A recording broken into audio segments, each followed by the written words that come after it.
Hopefully Okay. no Good, background good, good. sounds. All right. I do think that we are recording now. Hey, guys, welcome to a special edition of Over 50 Starting Over. And this is our second special guest edition with a friend of mine, Neil Howe. And he had me on his podcast a year or two ago, which you can see, you can get to at my website, edwardscom.net. I took a lot of pride in it, and I still have it on there for people to take in. And Merle, can you tell us a little bit more about Neil? Yeah, so Neil's an international best-selling author and writer for small business Trendsetters and Authority Presswire.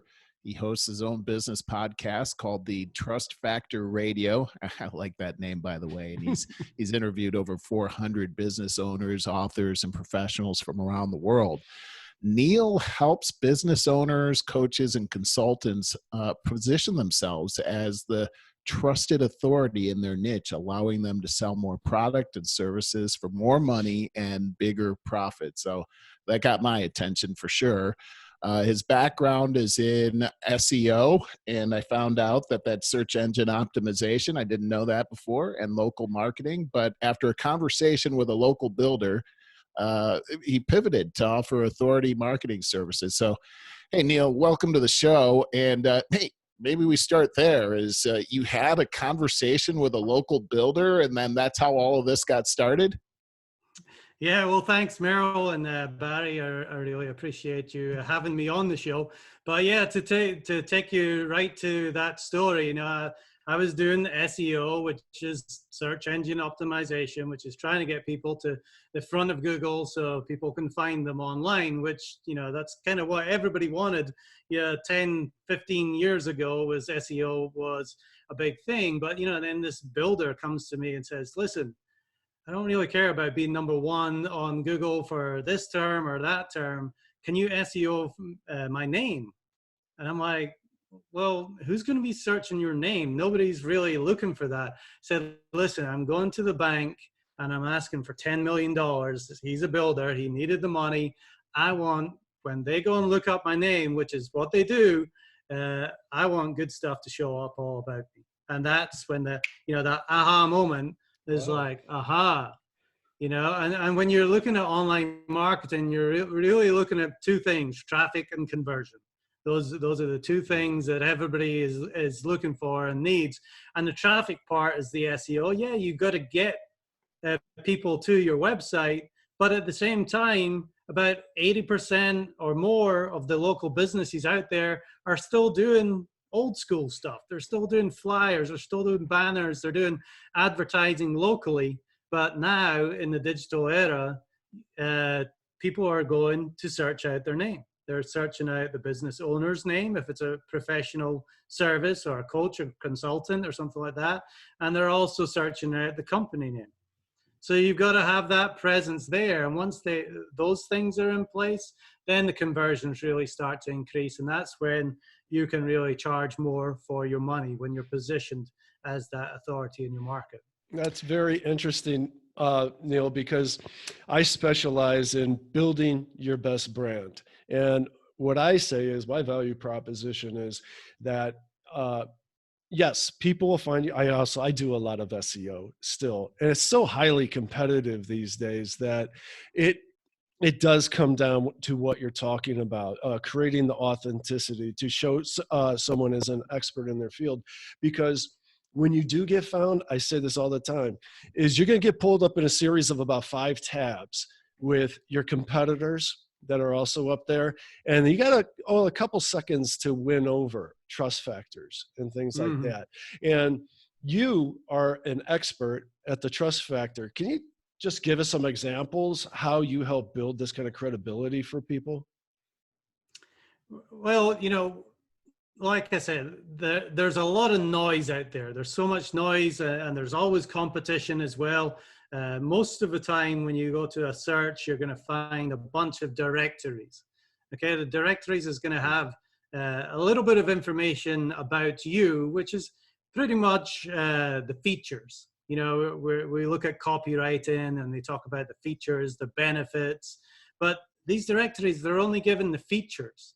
So I want to share the benefits. You know, what do I get out of working with you? What happens when I choose you? And in order to do that, you got to tell a bit of a story about what it is that you do. And this is kind of where the copywriting part comes in the kind of story that you tell. So I help people share that story, and then I share it on authority platforms. Now, I call the trust part trust triggers, because there's certain icons that people look at that they naturally trust because they've been in the public eye, and especially in business people's eyes, for decades. And you're talking about things like ABC, NBC, CBS, CNN, Fox, those big news channels. I mean, people have grown up trusting them, whether they think they are always correct and they're slanted one way or another right now. It doesn't really make that much of a distance. It instantly says trust when they see those logos. So I help people share their story on those platforms so that they can use some of those logos on their websites and, you know, get those trust triggers so people automatically feel at least they are in the right place. Yeah. Neil, Go ahead. No, I was just, okay, let me just say that you can find those logos to where my podcast with you has been pushed out to on my website as well, about 20. So, you know, that's, again, builds a lot of credibility, and we'll have you talk more about that. Merle, what did you have to? Yeah. So Neil, your book that you have on the market now, The Trust Factor, Unlocking the Power of the Subconscious Mind to Create Authority, Credibility, and Trust. You know, this is a science that you're talking about right now. It's just not, from what I'm getting out of this, it's not just your word on this. There's actual scientific research that you're talking about. And one of the things that jumped off the page on your website was quickly create attention and convert to cash. So can you relate the research that you've done and how, I mean, I like being able to quickly convert to cash. How do we do that? Well, yeah, it comes down to neuroscience. You know, people are looking at the brain now and how the brain operates when they see marketing messages. So we're looking at the neuroscience and we're looking at marketing as well. We're kind of combining it to be neuromarketing. I like to call it the trust factor, because you know, the brain sees pictures and processes them a lot faster than we can think. So immediately, as soon as you go to a website, you're going to have an instant impression, and you've got like a couple of seconds to make that impression. People don't have the time really to read the copy that you have on your website. You've really got to capture them, and you can do that a couple of ways. Of course, the headline, if you've got a great headline that captures attention, they're going to read that, but they read that within 2 seconds. If they scroll and they immediately see these trust triggers, it's going to keep them on your website so that you can tell them a little bit more. And that's the whole goal, is to keep them on your website as much as possible. Now, to give you an example, I'm going to back this way up, and I'm going to tell you a story about, what happened, to me before I really got into marketing. I was in the real estate business just right before it crashed, and I ended up having 6 houses that I had payments on. I couldn't make the payments, so we ended up losing those houses. We went down to our last house, which was in Destin, Florida. Beautiful area. One of the best beaches, I would say, in Florida. Very expensive place. We had a house right on the beach there. And it was doing great. It was a vacation rental, but it was bringing in lots of money. Well, unfortunately, all our other houses were taken back by the bank, and we all moved into this house, which was the income producer. It was for sale, and it was going to sell for $2 million. And then the oil spill happened. I don't know if you remember the BP oil spill back in 2010. So that fell through, and a few months after that, we found ourselves not being able to make the payments, in foreclosure, And through word of mouth in a very small town, we had a knock on the door, and the police said, "You have to get out. You got 24 hours."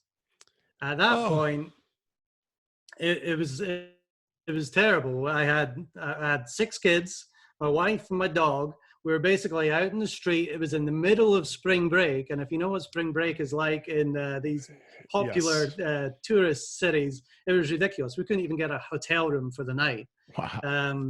So long story short, that was a terrible situation that we were in. But I just started an SEO business right before that. And, I had a few clients, but, within a couple of months of that oil spill, nobody was going to Destin. It was like a ghost town. Nobody went there. It was all over the news. So my clients dried up. And at that point, I figured out, I'm in the commodity business. I'm just the same as everybody else. I'm offering a service that other people are offering, and there's nothing different about what I'm doing. So, fast forward, we moved back up to Atlanta. My wife had to start a cleaning business just to bring in a little bit more money. And we started with pay-per-click. Well, I'm dropping $300 a week, getting, some business back from it. But then to get to the point here is, I started this authority marketing around the same time. And within the paid ads, I said, featured on ABC, NBC, CBS, and Fox. I got the cleaning business in the press, and immediately it saved 40% on conversion. So I was spending $300 a week and getting a certain amount of jobs. I got the same amount of jobs consistently after that for about $180 a week. So that's a 40% savings right there in cash. But the more remarkable thing happened was, the trust was there. People were calling up. They didn't ask questions. They didn't haggle. They didn't say, "Oh, that's a little too much." They were like, "Yeah, sure, I'll pay you. Here's my credit card. Here's my keys. Go on into my house, do your cleaning." And we raised our prices 20%. And about 6 months later, we raised the prices again 20% with no pushback.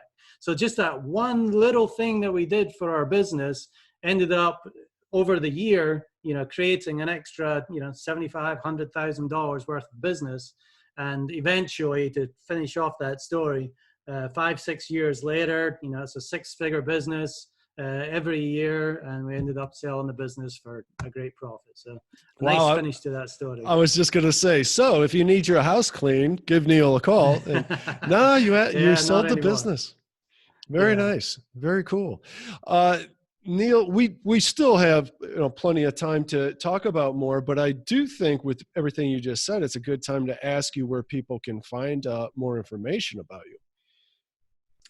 Well, there's 2 websites that I have. I have Highland Media Agency, which is the name of my business. Now, people can go there, and really it's set up for Atlanta, but you can put your business name and your phone number in, and it's going to give you back an audit on your business, just to show up how you show your reputation. So your reviews, the reputation that you have online, how many places that your business is featured, as well as your videos showing up, how you're showing up on Google Maps. So it's going to give you a lot of information. In fact, if you want to put your competitors in there as well, you can do that too and see what they're doing, that might be different than you, so that you can do some of those things. So that will give you a little bit of information if you're really looking for how your reputation is right now. Also, the Authority Architect, and that's kind of my main site where I really help people out, enhance that authority that they have, so that when people find them online, they're seeing all that credible third-party content that really helps with that conversion and getting the sales closed. So the Authority Architect, you can find me on social media from there, and I do consultations from there as well. Hey, Neil, let me just throw this in. My background is in sales. And so a lot of what I'm hearing has everything to do with when they find you online and the credibility that you're helping people with to see them as an authority figure. But what about when they get on site with that customer or they're face to face? Are you consulting with business owners and entrepreneurs and consultants on that? Face to face, I mean, my business isn't really sales. My business is really the pre-sale. So, if you are going to a meeting, and like I said, 80% of business is still done offline. It's not, all online. I know we get caught up in the online world and think this is everything, but a lot of it is face to face, Merle, like you probably know. So but people are going to your LinkedIn, they're going to put a search for your name. So yeah, they're going to know about you before they go and meet with you. And quite frankly, they've probably got their mind made up before they're even going to that meeting, whether they're going to buy from you or whether they're not. And yes, you can change your mind at that meeting, but most of the time it's just kind of cementing what's already on the internet about you. Now, of course, if you don't have anything on the internet about you, then you're kind of going in blind. I much rather position myself as the authority. So when people come to me, they expect, to be treated well. They understand that I have the credibility that they've read about, and they don't haggle over, the prices for my services. And that's probably one of the biggest things. I'm able to charge more than maybe some of my competitors because I've positioned myself as an authority beforehand. I think that's a really important point that you said right there. And I help people position their niche. And then I also help them set up credibility factors as well. I mean, what we do is so intricately related, and you really niche down into this, into the heart of of someone's credibility. And I say this a lot, is that if you don't have your value propositions clearly figured out, your personal brand story, all of these credibility factors, then you got one thing to differentiate yourself upon, and that's price. And that's where most of us really are, and it's a horrible place to be. It gets to a point where you dread waking up in the morning and getting back to it, because if all you got to do is battle upon price, it's a very frustrating and not rewarding career. Right. And, people talk about price all the time and price being the limiting factor. Well, in my experience, price isn't the issue the majority of the time. It's the way that you share your value is the issue. If you're able to communicate the value that you bring, I don't think price really comes into it as much as people think it does. Sure. I mean, obviously, if it's a really high price, they might have a problem with it. But there's a lot of people out there that are willing to pay enormous sums of money to get their problem solved. So they've really just got to see the value in what it is that you're offering, and being able to share that value is it is kind of like copywriting in words. It's one of the most important skills that you need to develop as a business owner. And especially for your audience as well. It's the, over 50 starting over. Many people have had their careers, they've got all this knowledge, and, maybe they want to be consultants, but they don't really have much credibility other than working for a company for, 30 years. There's nothing really about them on the internet other than that. So you've really got to build that brand story and share it on those authority platforms. And this is one of the best ways to do it. I think podcasts are the number one way to get that story out. That's comfortable for most people to be able to do, and comfortable for people to listen to or even watch on YouTube or whatever other video channels that are out there as well. Podcasts are definitely one of the best ways that you can get your message out. Yeah, Go ahead, Merle. Neil, you have a podcast out there. Why don't you tell us a little bit about the podcast and what is the format of your podcast?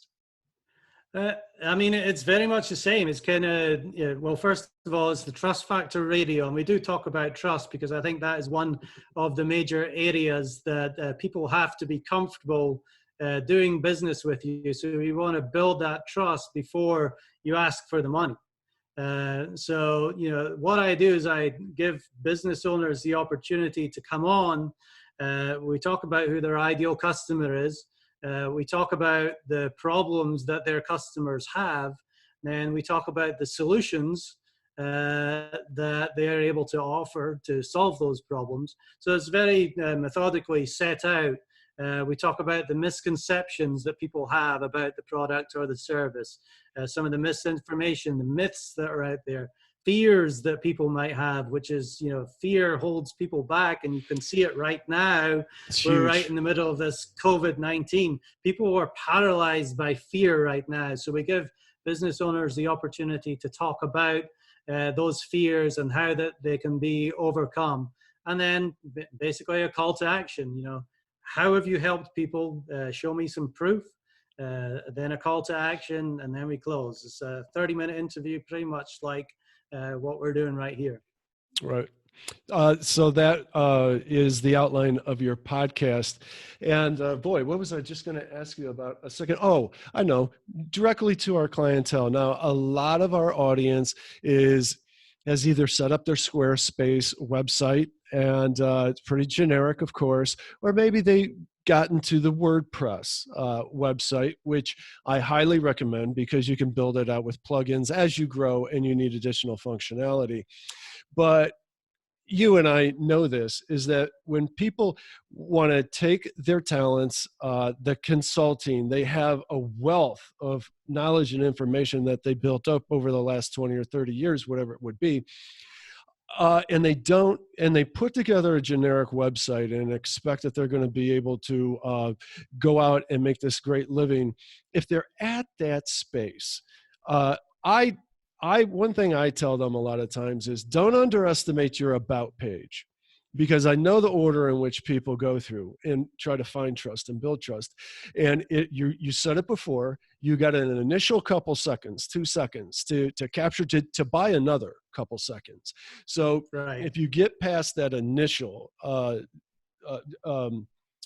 first impression, so that they'll look a little deeper, what I like to do is put an excerpt of the about page kind of underneath that header that captures with a couple of an intro sentence and gives them a link so they could go to that if they want. But you know what? They're usually not ready for that yet. They scroll down and now they're wanting to know about your services. Are these the right services for me? And I suggest you better have a very good value proposition about what those are.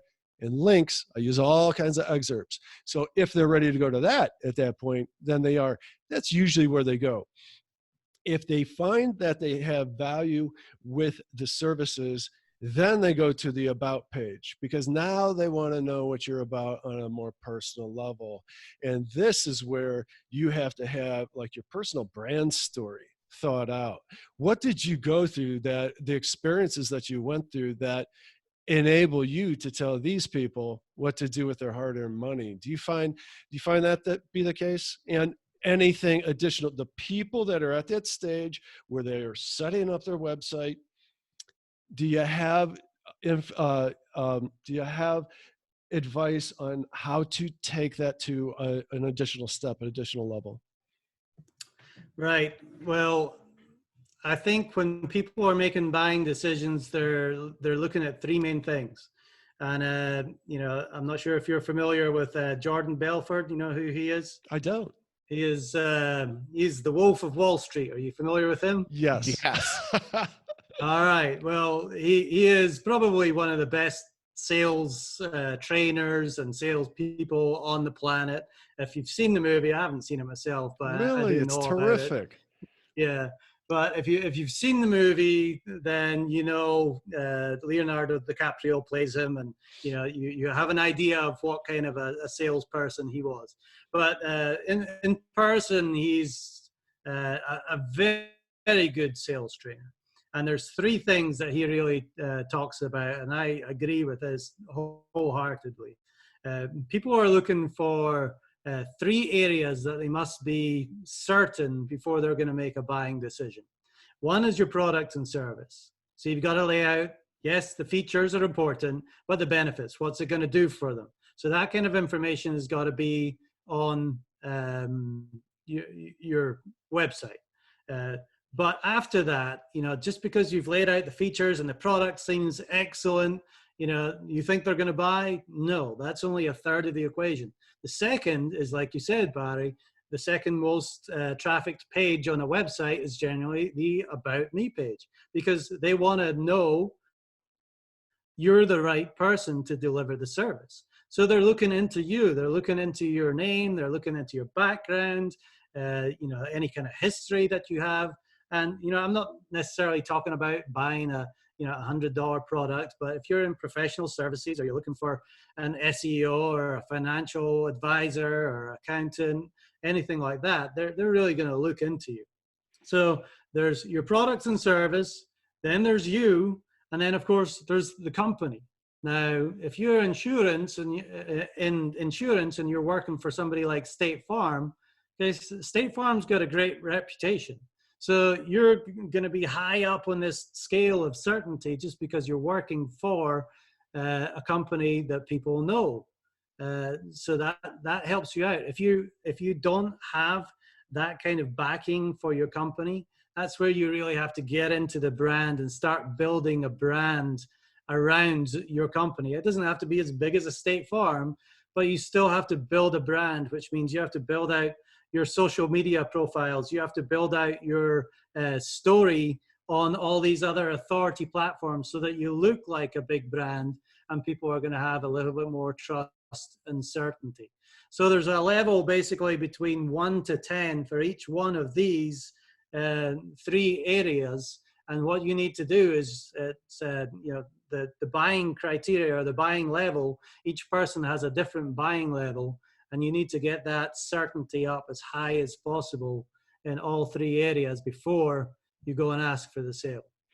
And, that's terrific advice. We only have a couple minutes left. We do have time constraints on this, and I'm sorry. I know that we could talk about the power of testimonials. Oh, we are running out of time. The power of testimonials and reputation management. You brought that up before. Get any reviews. No, not any reviews. Get really good reviews when you can. But boy, the power of testimonials. Don't you think that's really underestimated? Yeah, I just don't think people look out or try and get them as much as they really should. Right. I've got a bunch of testimonials on my LinkedIn if people look for that, as well as my website, and they really help out. And the same if you're a local business, especially, the reviews that you have on your, Google My Business page, as well as other directories, people say they're looking at, between 10 and 20 reviews before they're making a buying decision. So it's really powerful. It's a ranking signal as well in the local marketing to get those reviews. So really powerful to get testimonials. And, for the most part, it's just a case of asking people for them, and people don't necessarily like to ask for them, but, simply ask and you're going to get them. Absolutely. Merle, you had a question.